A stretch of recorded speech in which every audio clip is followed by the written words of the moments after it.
Siamo ormai verso la fine dell'anno liturgico e la 33esima domenica del tempo ordinario ci propone un brano del discorso escatologico dal capitolo 13 dell'Evangelista Marco.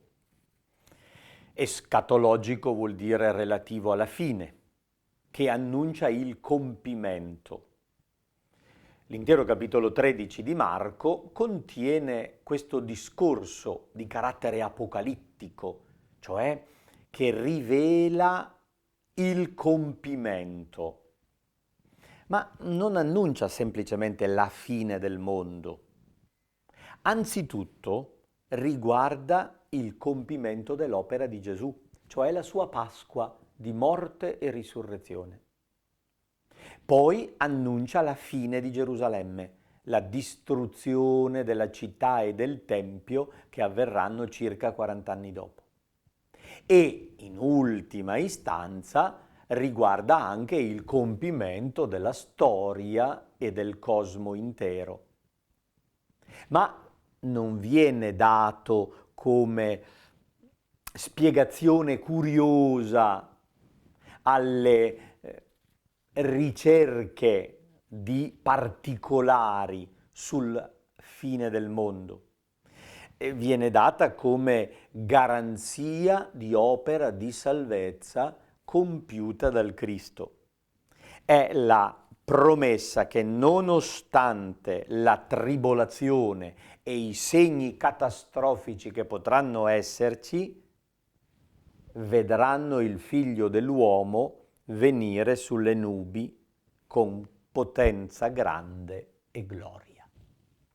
Il Figlio dell'uomo è un termine tecnico per indicare colui che è stato incaricato da Dio della salvezza, della redenzione del suo popolo. È un termine tecnico con cui Gesù ama presentare se stesso.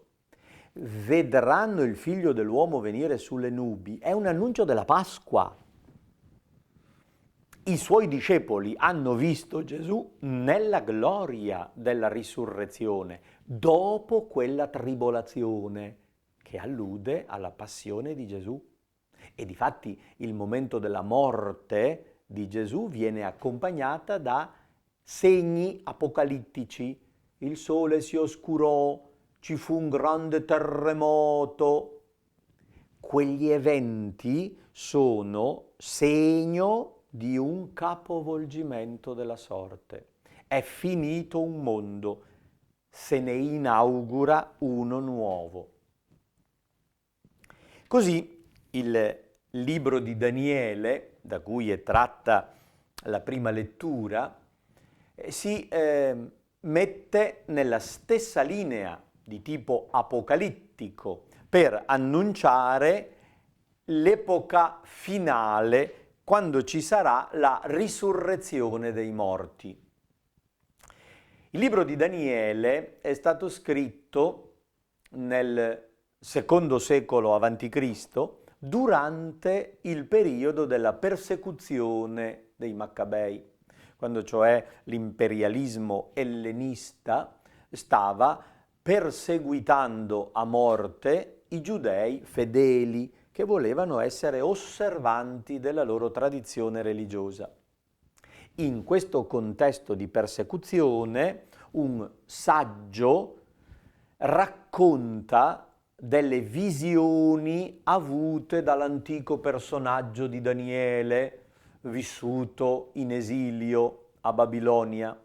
E queste visioni servono per descrivere il senso della storia e annunciare il compimento positivo compiuto dal Signore. In quel tempo, che è immaginato come futuro, sorgerà Michele, il grande principe. Il riferimento è all'arcangelo, colui che guida le schiere celesti. Il suo nome è significativo. In ebraico, Micael significa chi è come Dio. Il grande condottiero degli angeli che stanno dalla parte di Dio, combatte contro gli angeli ribelli che si sono opposti al Signore e pretendono di essere come Dio. Il grande principe Michele vigila sui figli del popolo, è presentato come l'angelo custode di Israele. In quel momento, quando Israele sarà perseguitato, sorgerà il grande principe. Ci sarà un tempo di angoscia, non ce n'era mai stato un altro simile, dalla creazione del mondo in poi. Ma in quel momento di grande angoscia il tuo popolo sarà salvato. Non viene detto come, non vengono dati particolari descrittivi, viene fatta un'affermazione. Ci sarà una tremenda persecuzione, ma in quella condizione che sembra di morte, il popolo sarà salvato. Saranno salvati quelli scritti nel libro. È una immagine tipicamente apocalittica, il libro dei redenti, coloro che sono iscritti, perché il Signore tiene conto di tutto. Ed è l'annuncio che si realizza nella esperienza di Gesù. La grande tribolazione, la persecuzione per eccellenza è la passione di Gesù. E in quella storia di morte, di ingiustizia, di oppressione, viene salvato il popolo.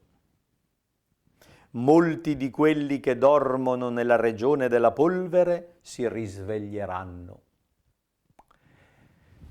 Detta così, fa subito venire in mente che allora non tutti si risveglieranno, perché in italiano la frase suona come partitiva, molti di quelli che dormono nella polvere.